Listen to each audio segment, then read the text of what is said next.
What if the greatest victory of your life doesn't come with a trophy or a roaring crowd? What if it arrives quietly, decades late, in a place you never expected? This is the story of Leo, and a win that took a lifetime to achieve. In the beige and quiet world of the Maple Grove Senior Center, Leo was the activities director. A gentle man in his 70s, his days were a soft rhythm of bingo games and easy listening tunes played on a slightly out-tuned piano. To the residents, he was kind. To the staff, he was reliable. But to a sharp-eyed young woman named Alara, visiting her grandmother, he was a puzzle.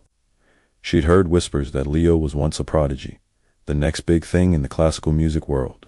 But looking at him, patiently calling out B9 to a confused bingo player, it was hard to imagine him ever commanding a concert hall. Ilara's grandmother, Rose, was a new resident, a former music teacher herself. Her hands were now curled by arthritis, her memories clouded. Ilara, desperate to find something that could reach her, approached Leo. Play for her, she demanded, something proper. Not bingo hall music. A flicker of old pride stirred in Leo. He sat at the piano, his hands trembling slightly, and played a simple chop-in nocturne. It was beautiful, but cautious. He stopped just before the difficult parts, the fire and passion of the piece left untouched. Ilara was unimpressed, but Leo had noticed something. As he played simple tunes for the residents in the following weeks, he saw Granny Rose's finger tapping a silent, perfect rhythm against her knee. The musician was still in there. One day, he deliberately played a wrong note. Rose's head snapped up. A faint frown crossed her face. A connection. The next time, Leo didn't play for her. He placed a bright orange flower on the bench, played a single high C, and waited. Slowly, painstakingly, Rose lifted her gnarled hand and pressed the key for a corresponding E. A discordant, beautiful sound filled the room. Tears filled Leo's eyes, not of pity, but of recognition. "Hello, musician," he whispered. "Why aren't you playing for real?" Ilara asked him later. "You were a prodigy." Leo's face closed off. "The next big thing has a sell-by date," he said. "I missed mine.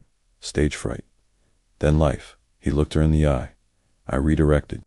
There's a difference. Winning doesn't always look like a spotlight." But that night, alone in his apartment, the ghost of his dream was loud. In front of a small keyboard, he attempted a furious passage from Rachmaninoff, the kind of music that once defined him. His hands faltered, cramped, and collapsed into a clatter of wrong notes. He slumped, defeated. The breakthrough came not for him, but for Rose. With Leo's gentle guidance, she learned to play a simple 5-note melody with one finger. Her face transformed with joy. "The community center concert is in 6 weeks," Ilara announced fiercely. "You should play, and Rose should be part of it. You're both still in there. Isn't that the point? Not just waiting, but living." Her words struck a chord deeper than any piano ever could. And so, the most unlikely trio began their preparation. Leo battled his own demons late at night, his fingers fumbling through scales and arpeggios, the ticking metronome a mocking heartbeat. Rose, with Leo supporting her wrists, progressed to playing simple chords, her smile radiant. And Ilara became their champion, their stage manager, bringing coffee and encouragement. They became a team, laughing over wrong notes and celebrating every small victory. But 2 weeks before the show, doubt crippled Leo.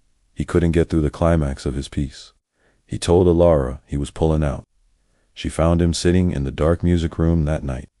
"You told me winning doesn't look like a spotlight," she said softly. "So what does it look like, Leo?" "To me, right now, it looks like an old man who was too scared to try for 50 years, finally being brave enough to be bad at something he loves. In front of people, that's winning." She paused. "And it looks like my grandmother remembering who she is, for 3 minutes a day. You did that, that's a victory no trophy can match." Concert night, the hall was packed. Leo, in a simple suit, helped Rose to the piano bench. He placed his hands over hers, and together they began to play. It wasn't a complex masterpiece. It was a slow, sweet arrangement of What a Wonderful World, but it was flawless in its feeling. Rose's fingers, guided by Leo's strength, moved with a certainty she hadn't known in years. The room fell silent. Tears streamed down Ilara's face. When the last note faded, the applause was deafening. Rose beamed as they took a small, profound bow. Later, as the crowd thinned, Leo looked at his hands. They were steady, I think, he said, his voice thick with emotion. I think I might start practicing again. For myself, months later, sunlight streamed into the music room. Leo was at the piano, playing for himself. It was the same Rachmaninoff piece that had defeated him. It wasn't perfect. He stumbled. He recovered. But it was bold. It was alive. He was no longer the man who missed his sell-by date. He was a musician, rediscovering his joy. He hadn't won a competition. He hadn't become the next big thing.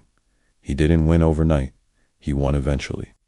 And that victory, quiet and personal, was the most triumphant of all. Sometimes the biggest wins in our lives are the ones no one else sees. It's about finding the courage to try again, not for applause, but for the love of it. Thanks for watching. If this story moved you, please like, share, and subscribe for more content that celebrates the human spirit.